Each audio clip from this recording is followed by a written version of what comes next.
નમસ્કાર મિત્રો, આજે ચૈત્ર વદ આઠમ, તારીખ 10 એપ્રિલ 2026 અને શુક્રવારનો પવિત્ર દિવસ।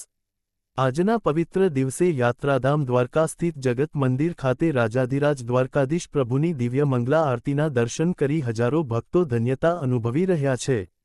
વહેલી સવારે શંખનાદ અને વેદમંત્રોના ગુંજારવ વચ્ચે જ્યારે ભગવાનના દ્વાર ખુલ્યા, ત્યારે ભક્તોએ જય દ્વારકાધીશ ના નાદ સાથે આખું સંકુલ ગજવી મૂક્યું હતું। આજની મંગલા આરતીના દર્શન આપના માટે અને આપના પરિવાર માટે મંગલમય અને સુખ શાંતિ લાવનારા નીવડે એવી અભ્યર્થના। જો તમે પણ ઘરે બેઠા દ્વારકાધીશના આશીર્વાદ લેવા માંગતા હો, તો અત્યારે જ અમારી ચેનલ પર આ દિવ્ય દર્શનનો લાભ લો અને ગામડાના ઝડપી સમાચાર ચેનલને લાઇક, શેર અને સબસ્ક્રાઇબ કરો।